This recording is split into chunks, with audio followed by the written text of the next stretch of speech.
Assalamu alaikum student. Today we will study about the curl of a vector field. Now what is the curl of a vector field? It is the maximum value of a line integral expressed per unit area is called the curl of a vector field at a given point. यानी कि आपका जो line integral अगर आप पर unit area ले रहे हैं तो उसकी मैक्सिमम वैल्यू जो आएगी that will be called the curl of a vector field at that point. It is a vector and it is what will be its direction. Its direction is perpendicular to a unit area provided unit area is such oriented that the value of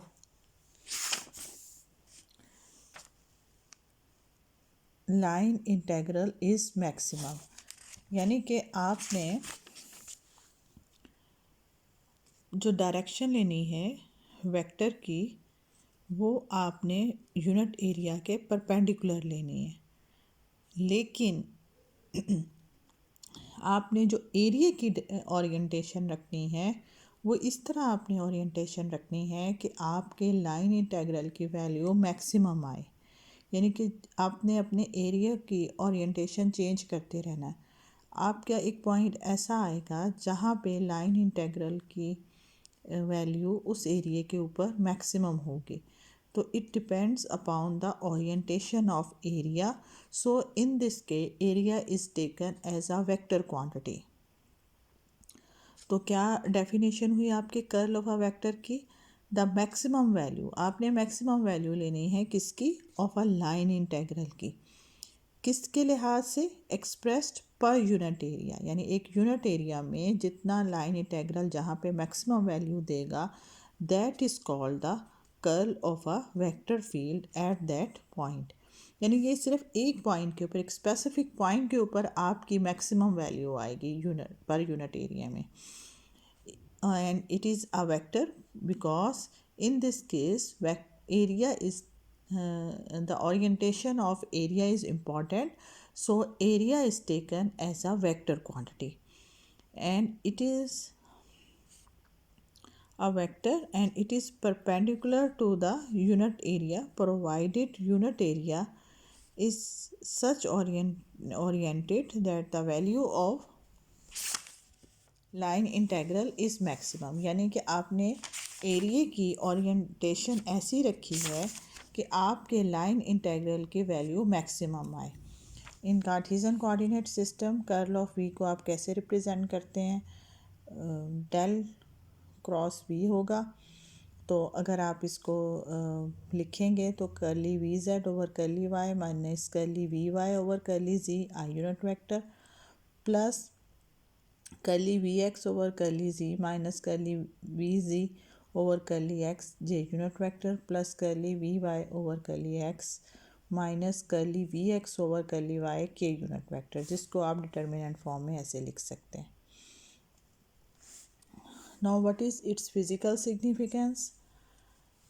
अब आपने ये देखना है कि आपके पास जो area आ रहा है उसकी आपने ओरिएंटेशन कैसे रखी। एक आपके पास ओरिएंटेशन आएगी कि जैसे ये बुक है, आप इसको यूँ टेढ़ा रख रहे हैं, यूँ टेढ़ा करके रख रहे हैं, ठीक है, यूँ टेढ़ा करके रख रहे हैं और लाइंस आपकी पैर इस तरह से उसमें से परपेंडिकुलर गुजर रही हैं। एक आपका ओरिएंटेशन ये होगी, एक ओरिएंटेशन ये है और एक ओरिएंटेशन जो फर्स्ट हम डिस्कस कर रहे हैं वो यूँ है, ये ओरिएंटेशन है आपकी, ठीक है। तो इसमें अब आप देखें, फर्स्ट जो आपको मैंने बताई कि यूँ टेढ़ा करके अगर आप रख रहे हैं तो ये हमारे पास वेक्टर है और वेक्टर की वैल्यू हम ये नहीं कह रहे कि वेक्टर की वैल्यू सेम है, यहाँ पे डिफरेंट है, यहाँ पे डिफरेंट है, यहाँ पे डिफरेंट है। Now consider a small rectangular area. आप स्मॉल एक रेक्टेंगुलर एरिया कंसिडर कर रहे हैं जिसका जो which is named as ABCD और ये एक वेक्टर फील्ड V में है। The value of vector V is not same throughout the field, यानी वेक्टर की वैल्यू जो है वो सेम नहीं है, क्योंकि आप देखेंगे यहाँ पे डिफरेंट होगी, यहाँ पे डिफरेंट है। and but changes from point to point. So value of v is different from path AB and CD. आमतौर पे तो हम कहते हैं ना, अगर इस यूनिफॉर्म वेक्टर फील्ड हो तो जितनी ए बी पे है वहाँ उतनी ही सी डी पे होगी, लेकिन यहाँ पे ए बी में डिफरेंट है और सी डी पे डिफरेंट है। अब हम area place perpendicular to be, अगर आप परपेंडिकुलर रख रहे हैं, यूँ आपके पास एरिया है और ये आपके पास वेक्टर जा रहा है, तो when area ABCD is placed perpendicular to the vector field V, then the line integral is moving along the boundary of the area is given by। अब आपने लाइन इंटेग्रल मालूम करना है। लाइन इंटेग्रल क्या होता है? बाउंड्री के इर्द गिर्द, तो वो हम लेंथ वाइज लेते हैं। और आपकी सरफेस कैसी है? क्लोज्ड है।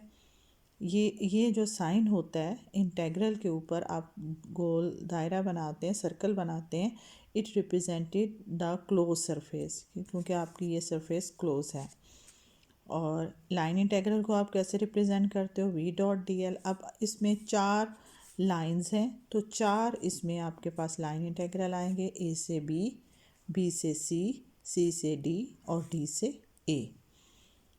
फर्स्ट में V1 वैल्यू होगी तो V1 dot D L, second में V2 वैल्यू होगी तो V2 dot D L, third में V3 डॉट डी एल और V4 डी एल। अब हमने कहा है लेंथ और जो V के दरमियान एंगल है वो हमेशा 90 का है, तो थीटा 90 होने की वजह से थ्रू आउट कॉस 90 आप जब लिखेंगे तो आपकी सारी वैल्यू जो है वो ज़ीरो हो जाएगी।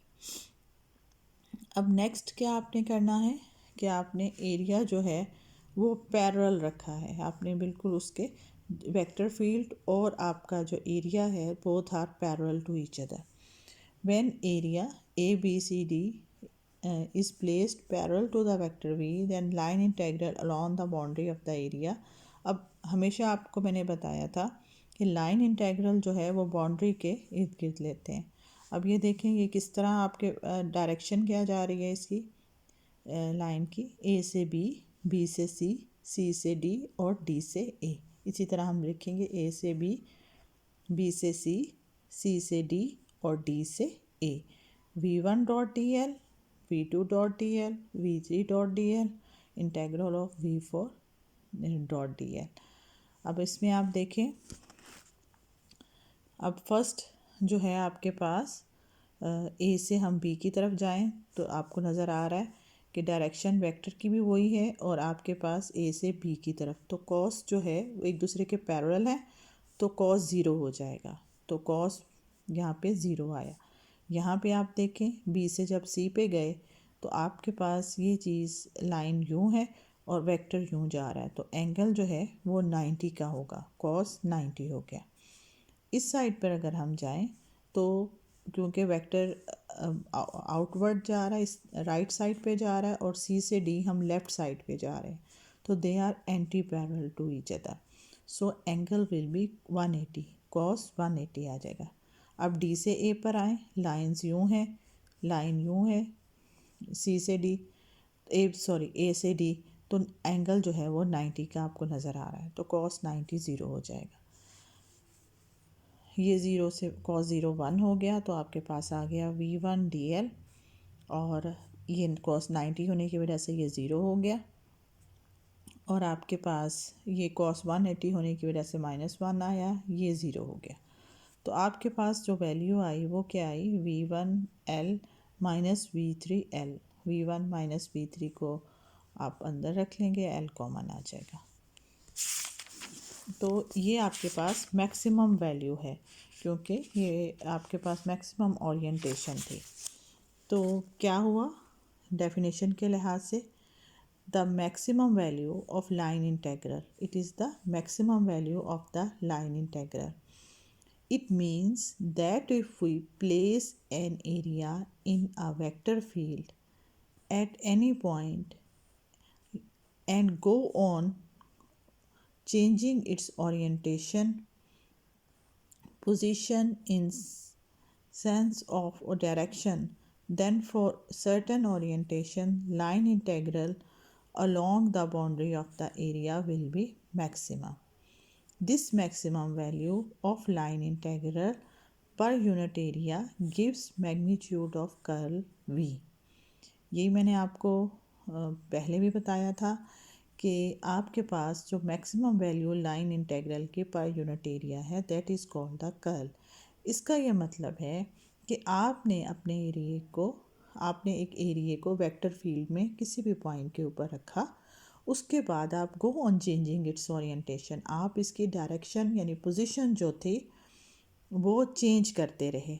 चेंज करते हुए एक सर्टन ओरिएंटेशन, एक ऐसी ओरिएंटेशन आपको मिलेगी जिसमें लाइन इंटीग्रल जो है वो बाउंड्री के ऊपर जो है वो मैक्सिमम मिलेगा। और ये ही maximum value of the line integral per unit area gives the magnitude and curl of V. The direction of curl of V कैसे होगी, क्योंकि ये एक वेक्टर क्वांटिटी है, it will be perpendicular to the plane of unit area. And आप you know that curl of V is equal to del cross V. Del की value आप लिख लेंगे, उसके साथ आप क्रॉस प्रोडक्ट लेंगे वी का, तो आपके पास ये वैल्यू आ जाएगी that is equal to curl of we.